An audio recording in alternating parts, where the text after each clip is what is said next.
out in, I think, 92 or thereabouts. But MTV around 1980, 81 um, changed music, changed the way music was promoted with the videos and stuff. I mean, what were your observations about the impact MTV had on the music industry? I don't have a lot of observations about it because I was just doing the deals one after another, and I wasn't thinking about MTV other than MTV was another source of getting a product out.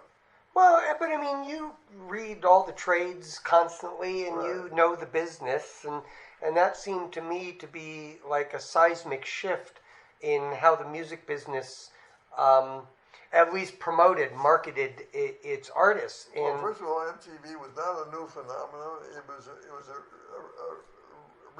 reborn phenomenon what do you mean?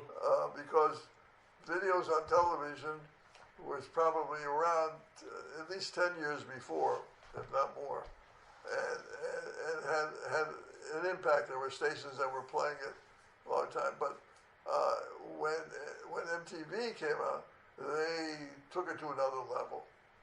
But did you observe? Because that's what I'm saying is, in my opinion, it was much more important for artists to be visually appealing and not just At that time, necessarily yes. not just necessarily good looking, but also have good videos. Sometimes comedic videos, sometimes high end. I mean, you look at the band Aha with "Take on Me," and that artistic rendering was one of the groundbreaking videos on MTV.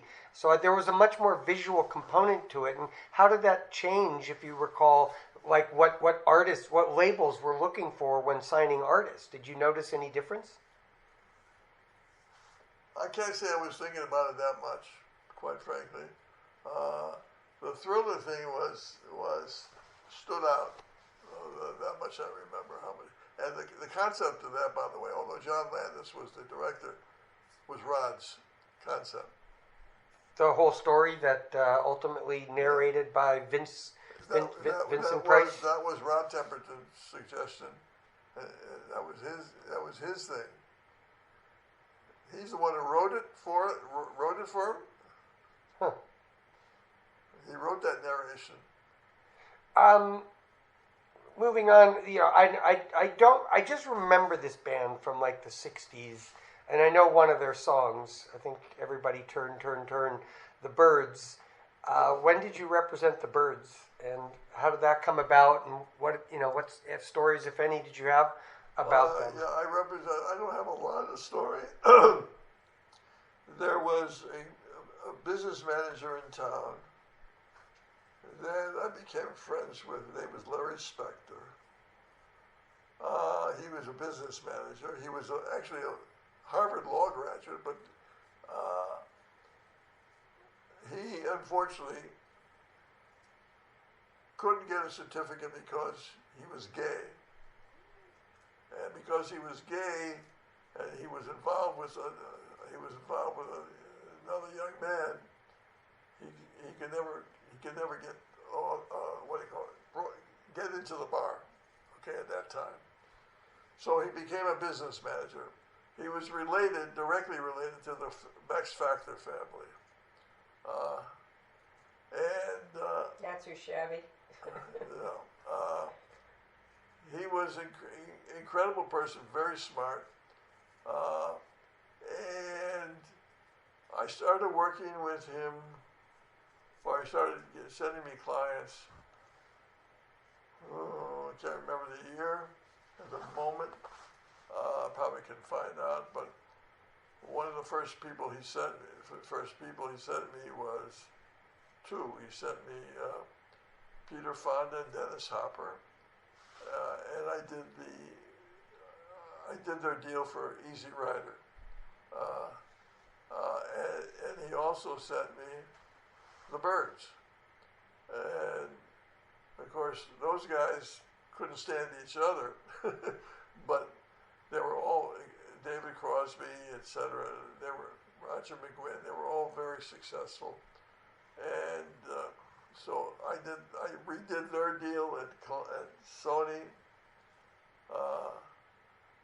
Larry Spector was quite something, very special guy. And that's how I represented the Byrds. I represented them redid their deal at Columbia Records,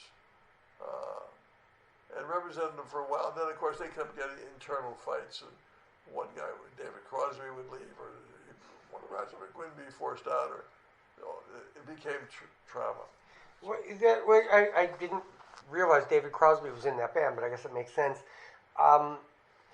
As Fred's the lawyer sitting there watching this internal fighting amongst the band, did you ever have any input? Did they talk to you? Did you try to mediate? Who are you going to take sides with? Well, that's what I mean. How do you handle it?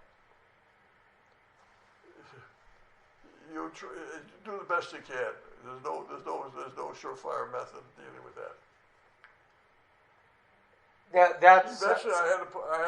Eventually, Peter Fonda and Dennis Hopper got into a big fight, and I had to pull out. What happened there with that? They were fighting over some of the scenes that they shot, and they had major differences of opinion between them, and they got into a big thing. And I know you did the Get Smart, and I was not the first attorney on that thing. I came in after the show. On which? Get Smart. Get No, Smart, yeah. No. I know. I'm just saying that you did some television work, but you did, you did the Easy Rider deal. I guess mostly. What year was that? First of all, if you recall. I don't remember, but it's easy to find out. What at that point in time you were doing so much music, or mostly music, and associated with music. Kind of, how did you do a film deal in the midst of all that? There was a film director around by the name of Steve Binder. Steve Binder was a very gifted television director who had a lot of interest in music acts and things of that nature. And he was offered a position to start a record label for a company called Talent Associates. Talent Associates was owned by David Susskind, a major television personality, Leonard Stern, a major writer. In fact, Leonard Stern was the head writer for The Honeymooners, and he also was one of the writers on the early Get Smart. So they hired Steve Binder to come in there to produce shows. One of the shows that he produced was the comeback television show of Elvis Presley. And so he told them to hire me, and they did film work and television work and music work. They had a label and everything, so that's where I started doing all that. Huh. And how did the dispute, if it did, resolve between Peter Fonda and Dennis Hopper? Oh, it didn't. They just were angry with each other, and it became impossible. Which ones? Huh? Easy Rider. No, Easy Rider. Now, I know very little. I know the name, Buffalo Springfield, but I don't remember anything about the artist. So, what did you represent Buffalo Springfield for, and when? I didn't represent them for a very long time. I think I did a renegotiation for them. There was a couple major well-known names in Buffalo Springfield. I can't remember who they were. Why don't you tell me who was in Buffalo Springfield? I'll look. Hang on a minute. Go to the answer box here. I didn't do a lot. Do you want anything to drink? Some water. Huh? Give me a bottle of water. Oh, this was Stephen Stills, Neil Young. Yeah. Those are the two names that I met. So did you? And they were also some of the people who were in the other group. Crosby, Stills, and Nash. Yeah. Nash isn't on here. But did you meet Neil Young? Yeah. And what? Any stories? Because that's a legend in the I industry. don't remember much about it. Did you just meet him in the course of representing them for that deal? Yeah. Now here's a couple of big Tell me ones. when it's not cold. Oh. David Bowie. Now I know Yeah. you told the story about when you got in the limousine with Phil Spector and John Lennon was in there, and you went to go see David Bowie record. You were representing David Bowie at that time. Yes, I was. And so, how did you meet David Bowie and come to represent him? And you've got to have a couple stories about David Bowie, don't you? Well, I had somebody working for me named Michael Lippman. I remember Michael Littman. Right, he was working for me, and he had the connection to Bowie, and so basically turned it over to me to do the representation. And so I represented Bowie. The first thing I did for Bowie was he had a awful person manager by the name of Tony DeFries, who was English, and who had Bowie really strapped. What do you mean, strapped? Strapped to a contract to awful terms, etc. For a long time. And so my job was to get him out of the contract, which after a period of time I was able to do. At the same time, Bowie asked me to represent him. He did a film called The Man Who Fell to Earth, and he asked me to handle that, which I did. And I did a few other things, and it was during that time when I was in New York, and that's when I got the call from Phil Spector to go see him. What was David Bowie like? I mean, because we just watched, actually, there was a whole movie, I guess kind of a documentary on him. It was very psychedelic and loud.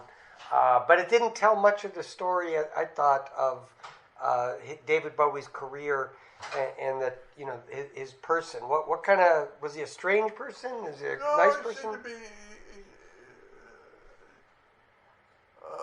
his name was the same name as another client of mine. His real name was David Jones. Oh, the Monkees, Davy Jones. Yeah. When did he change it to David Bowie? Long before I was involved. But, so what can you tell? Hey, what's going on? I'm looking for a bottle of water that's not cold. I'm wondering if there's any, you know, good David Bowie anecdotes or stories. I don't have anything particular, no. All right. But Nancy Wilson you do, because she's next on my list. Yeah. Talk about her career and your representation of her. Well, I owe Nancy Wilson a big thank you, or I hate her. That's how I met Doris. Oh, okay, yeah, I understand the conflict. So what do you mean? How did Nancy Wilson introduce you to Doris? No, she did not. She was playing at the Greek Theater. That's where you met her. What happened was Nancy Wilson was a jazz singer around, signed to Capitol Records, and she was having problems with her manager. And her husband was Kenny Dennis, who was also her drummer. And I was in my early stages of my law practice. I had an office on South Beverly Drive on my own. Do you want to use this? Thank you. On my own. And I still had my answering service. It was called Call 9. Remember, we didn't have cell phones, so how do you reach a musician? If you want to hire him, you call the answering service. And the answering service was called Call 9. So now I had that for a long time, as all the working musicians had. Now when I started practicing law on my own, I still had the answering service because I was still also working as a musician. And Kenny Dennis called 9. He said, "You have a recommendation for a lawyer?" Because I'm looking for a lawyer for Nancy Wilson. And they recommended me. And so I got a call from Kenny Dennis. He came in. We got along. And he said, "We're having a problem with John Levy, who is the personal manager." And so they asked me to become the attorney and also do it manager. So I did. That was my, yeah. Do you remember what year that was about?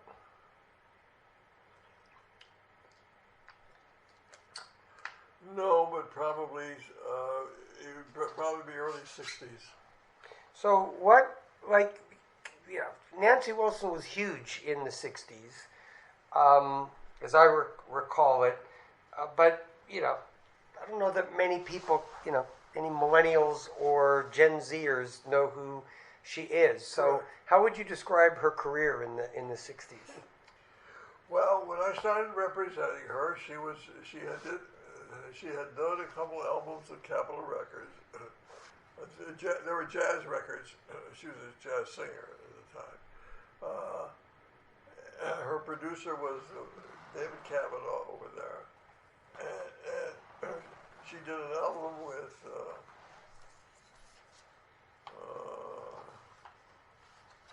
what's his name?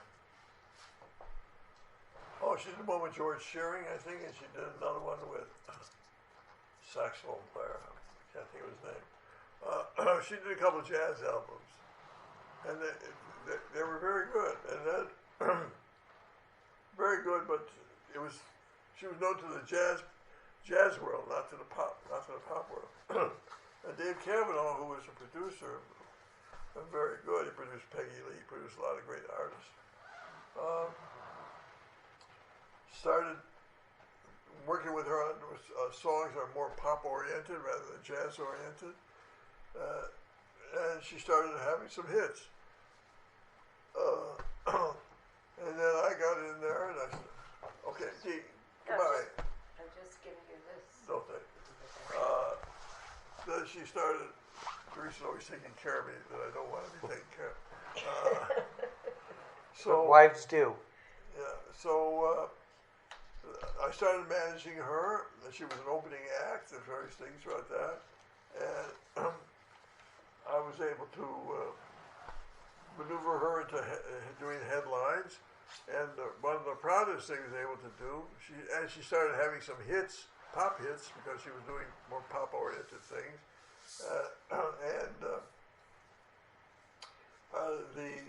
One of the highlights was she's now going to headline the Greek Theater for 1 week, 7 nights. It was sold out for 7 nights.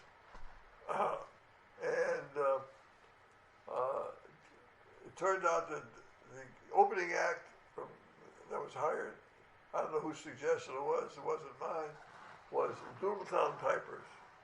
And Doris was working out with them. She was seeing what they were doing because they were going on tour immediately afterwards, and she was going with them, and so she had learned the routines by watching from off stage.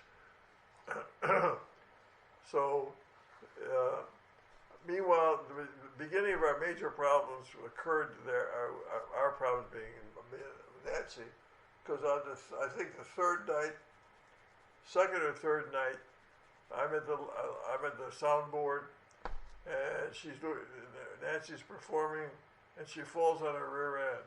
Oh. And gets up and does some excuse about that. What the hell is this? And then maybe 10, 15 minutes, she falls again. I pulled the curtain. You physically pulled the curtain? No, I ordered the curtain. You ordered the curtain, okay. Curtain to be pulled. And I go backstage and found out that she was taking some pills and some brandy and things like that. She was stoned. And I started yelling at her, literally yelling at her. How could you this is one of the highlights of your career, or the highlight of your career. How could you do this to yourself? That was the beginning of the end of our relationship. That career, I mean, you could watch the movie A Star Is Born.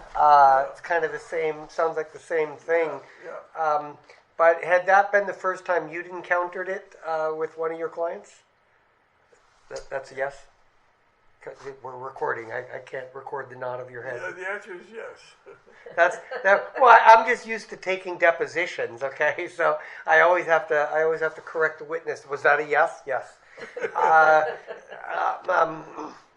It's just like it doesn't transcribe when you say it was this big. Well, we don't know. Okay, you're being recorded. It's transcribed. So, but had you seen that again and again? I mean, did that It happened again that same week. with it with who? With her. With her. What about with other artists? I mean, that became a thing in the '80s, almost a badge of honor in the rock and roll era. But did that sort of thing date back to when you were a professional musician? No, of course. There was a lot of guys. Every band had four types of guys: the straights, the marijuana group, the heroin group, and the drinkers. And so when you lost a trombone player in the Midwest, you had to find a trombone player that fit in that same category. You had to get the one of the four categories. So you had to keep them balanced. Okay, well that makes it easy that there's only four types. It's good to know, and I know which one you are. Last one. We have time for one more, I think. Phil Spector. You already told the great story of the deposition, but first of all, before asking about Phil Spector in particular, I was trying to explain to somebody the other day who Phil Spector was, and I talked about he was known as the kind of the creator of the Wall of Sound. Right. What can you talk as far as what was the Wall of Sound and who was involved in that and how did that? What was that all about? It was a big wall with sound in it. That didn't transcribe that well either. Okay. The Wall of Sound was he would be in the studio, so he'd bring in strings section, record the strings till he got what he wanted.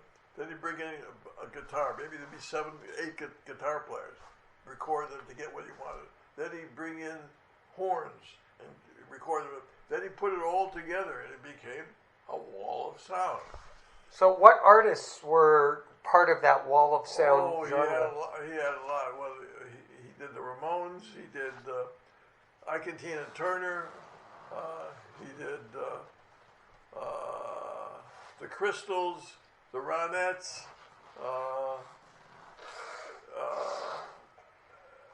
What do you call it?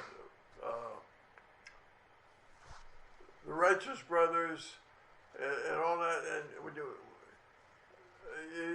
it was an incredible thing that the public just really went crazy for. Now, so this was in the, I guess, 60s, right? 70s. I mean, the Ramones were, I think, more 70s band. But 60s and 70s, and Phil Spector was, is it fair to say during that era he was the biggest producer in the industry? Probably. And who would you compare him to in terms of legendary producers? I imagine Quincy Jones and maybe Babyface. I don't know, Mark Ronson. Well, more baby. Quincy Jones was also an arranger. He's also an arranger, and created his own style and stuff. Quincy was a trumpet player originally with the big bands, and he was just an amazing arranger. And so the things that he was writing, people said, "Hey, I want to hire him." Frank Sinatra used him. Everybody used Quincy. Frank Sinatra used Quincy Jones. Yeah, amongst others. Are those the two biggest, you think, like historically in the music industry, or well, in terms of producers? Because everybody knows the artists. Everybody can identify Elvis and Madonna, but not so much the producers and the writers. So I would say he was very big, but probably there were others that were as big, if not bigger, as producers. Phil Spector was a producer. That's what I'm asking. Who, like in your career, have you seen were like the most prolific or biggest producers? I can't remember all the names, but there was two guys. One was really big. Two black guys who were really good reputation. I can't remember their names. They were major producers. There was on staff at And Warner Brothers and Columbia Records were major producers also. That were So on staff. actually, let me ask you about that, because that is something that doesn't exist like it used to. Like the Capitol Records has its own recording studio, Right. and they used to hire engineers and producers on staff. What happened? How's the industry changed to the point that that just died They put all the burden of that onto artists. of hiring their own producers? Yeah. Well, they said, "Hey, you pay for the producer." Well, they would give the all-in royalty for that, though, right? But they would give them money to hire the wouldn't producer. they wouldn't be on staff, and they wouldn't be being paid weekly salaries by the label. So why do you think that changed? That it Because went they didn't want to pay the weekly salaries. Well, sure, but I mean, if they did it for an extended period of time, what caused the industry to shift in a different direction? Because they didn't want to have the burden of having those people on staff. And that's it. That's it. Okay. First of all, as it originally started, the staff producers were staff producers. They weren't paid by the artists. They weren't deducted from the artists. They were paid by the labels. And so then they said, wait a minute, why are we paying this thing? Let's make the artists pay for it. Do you why remember? Why should we hire these people? Do you remember kind of when that changed and how that affected that would your? have started changing it would have started changing in their 60s. And at that time, how did your negotiating strategy change? Well, when it changed because the strategy didn't change it. You got a new reality to deal with, which is the producer is not now going to be paid by the record label. It's going to be paid by the artist, and they're putting that burden onto the artist. They're saying, now we're going to give you a all-in fee, all-in sum of money, and you deal with it. The producer, you deal with it. So, but it's, I guess, do you remember, like, the first time you saw that? Was it rather alarming to you that suddenly they've shifted the burden to the artist? Well, yeah, I guess it was, because artists, Nancy Wilson didn't pay for her own producer or the studio time. Capitol Records picked it up. When the label was paying for the producer, though, was that a form of creative control that they sort of gave up in order? Because then it became the artists had to deliver commercially satisfactory albums Right. to the label after they've been produced, and then how did it work? Then did the artist the label would determine if it's commercially acceptable, Right. but how is that different? Because back in the day, if the producer is their employee, aren't they telling the producer, their own employee, deliver us something that's commercially satisfactory? Yeah, of course. And so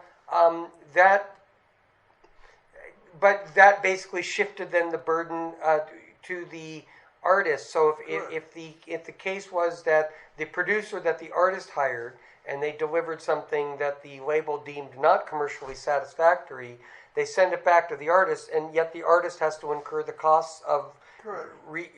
redoing the tracks. Correct. The last thing then, because we are out of time. You already said the last thing. Well, because I didn't get to my question, I got sidetracked because of your brilliant answers. Aside from the deposition story that you told, you got any good Phil Spector stories? I gave you a good film. Well, that was the deposition story, but any other good ones? Just anecdote, because he is, let's face it, an interesting guy. Very much so. You, Well, I know I did a lot of things for Phil for a lot of years. One of the funny things is one of the people he befriended and wanted to do an album with was Lenny Bruce. oh, But coincidentally, I had my own separate relationship in a way, not a close one, with Lenny Bruce, because as a musician, a saxophone player I had worked with a lot was Lenny's closest friend, Joe Maney. His name was Joe Maney. And so I got to meet Lenny through Joe Maney a lot and spend some time with him. And also some of the clubs I worked at, Lenny Bruce would be working at. So now, as a lawyer, he wants to sign Lenny Bruce. And this is not directly a Lenny. Well, there's two stories. It's not directly Lenny Bruce story. Lenny, he's going to send Lenny to do an album. I sent a contract to Lenny, and then Lenny calls me up. He wants to come in and see me. He comes in and wants to discuss the contract. So we start doing that. But I would say we spoke about the contract for maybe 15 minutes. I spoke for the next 2 hours about constitutional law because that's what he was interested in. He, you like me, big fan of Marvelous Mrs. Maisel. What did you think of the depiction of Lenny Bruce in It was Maisel? not bad. It was pretty good. Was it good? It seems like, I've seen rare footage of Lenny Bruce, but it seemed like it was pretty good, pretty well done in Mrs. Maisel. Like they nailed it. Pretty good. And then Dustin Hoffman did him in a movie. Which movie was that? Huh? I might have seen that. I don't remember It's a which. pretty good movie. It's about Lenny Bruce. But any other Phil Spector stories you can drop? Well, yeah. This Cantor's Deli. He was open all night, 24 hours. Cantor's, and so one morning at 3 a.m, he pulls up. He was in his limo with a driver, and at 3 a.m, he double parks outside of Cantor's and drops off some girls, and all of a sudden the red lights are flashing. There's a cop behind him. Double parked in the middle of Fairfax. So he takes the gun out of his pocket, puts it on the seat because he doesn't want to have a concealed weapon. So they shine the light in. They see the gun off the jet. He goes and he makes a call to Danny Davis, who worked for him. And he tells him he's in prison. He says, "Oh, Mr. Danny," he says, "Oh, should I call Jay?" He said, No. Call Lenny Bruce." That's actually really funny, knowing what Lenny Bruce went through back in the day. All right, that's great. I'm going to stop recording here.